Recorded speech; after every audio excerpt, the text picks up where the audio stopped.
Hi everybody, Lisa with the Pickup Parlor. I wanted to explain what a signature is. I think that I have some videos that I've posted before that talk about signatures, but I'm not 100% sure. So I currently right now make single signature journals. I have made one, I think, double signature journal. I just haven't really had time to, I guess, work on more than one signature. So my signatures usually they never have less than 15 papers. And when I say a paper, you have to unfold these. When you unfold these, you have, I think it's an 8 by 10. Okay, and that's what prints off is an 8 by 10 sheet of paper. And then I fold it in half. And that's what all of these are. All of these in here are 8 by 10 papers that I have folded in half to create my signatures. Sometimes I go a little over 20 for a single signature. So basically it has when they're folded in half, each one now becomes 4 pages. 1, 2, and then back here, 3, and 4. So 4 times, you'd want 15 papers.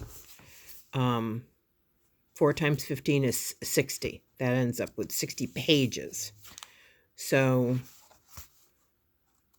I hope that makes sense. This one that I'm showing you here is mainly Kylie's digitals from Paper Daisy journals. But I do have included in here some digitals from Ruby and Pearl XO.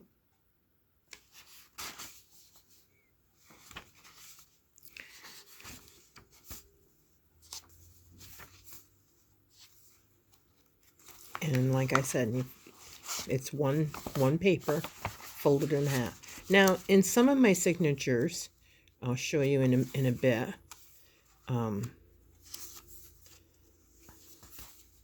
I have different size papers.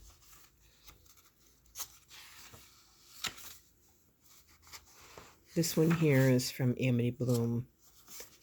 I really like that document.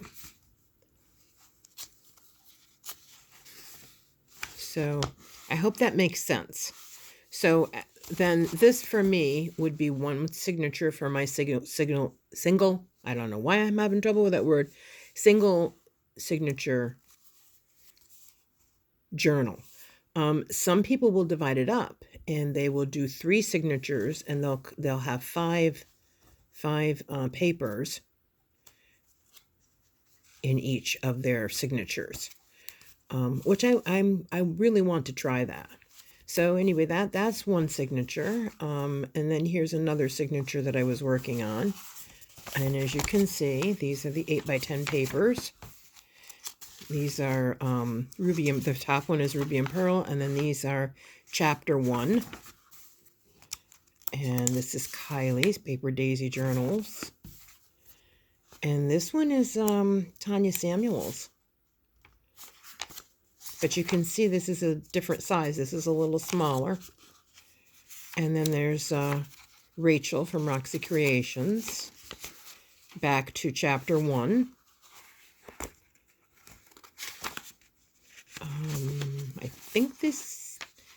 I think it's Ruby and Pearl, but it could be Paper Daisy journals. And this is Amity Bloom. Kylie again from Paper Daisy.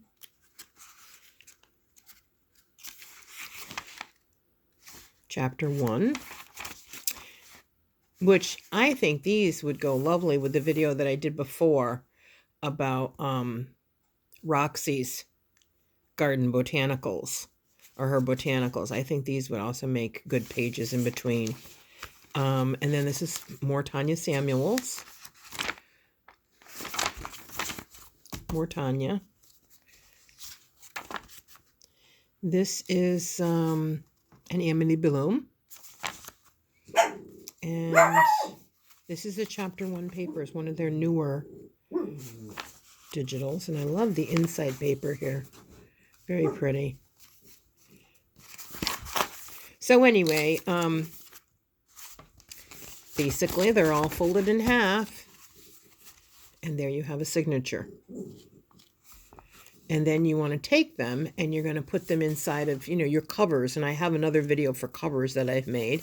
And then you pamphlet stitch them into your cover, and you have got a journal. This one here, I actually think I'm going to make this be the cover. I have glued this onto some cardstock. I'm going to sew around it. I'm probably going to put gesso onto the cover. I may add a pocket in the back. We'll see. I may put fabrics along, but I really like this, and I think it would make a beautiful cover. And then this one is my Amity Bloom, which I'm thinking I want to make this a cover. Disregard the white space. Something happened with my printer that I didn't print off 100%, but I want to put a ruffle, a fabric ruffle here, and some other embellishments. But you'll see from this one that we have different sized, I have different sized papers. And it's got some music paper in here. This is I'm actually not sure if this is Ruby and Pearl or if it's Amity Bloom. Some of them, I think this is Paper Daisy Journals. This is a Tim Holtz wallpaper. This is an Amity Bloom. This is a Tanya Samuels. They all go together so nicely. Now, Ruby and Pearl has this, and so does Amity Bloom. So I'm not sure which one that's from. That's Amity Bloom. This is Amity Bloom. These were included in Tim Holtz wallpaper samples. I thought they made really cute little pockets, because that's another thing I may put on the front here is a little doily. But I think I'm going to make this be my cover. And I'll probably put this onto some cardstock and sew around it. But yeah, they're all 8x10 papers usually. Some are a little smaller. And you just, like this one, and you just, we have different sizes in the signatures. It gives it, variety, I guess you could say. I kind of like it that way. And this is an Amity Bloom. This side and this side are Amity Bloom. So I hope that explains what a signature is. Some of them I have book pages also included in my signature, as well as music sheets. I have coffee stained papers in some of them. This is another Tim Holtz die cut. I'm using that for like a tuck spot area. Yeah, so somebody had asked on my other, I think it was Rhonda, asked on my other video, asked what a signature was. So there are other videos that I have that maybe explain things a little bit better, and there are other journal artists that have great process videos. I'm not a fancy, I don't have a lot of equipment to be fancy, so but I hope that explains it. Thank you, everybody. Have a nice day.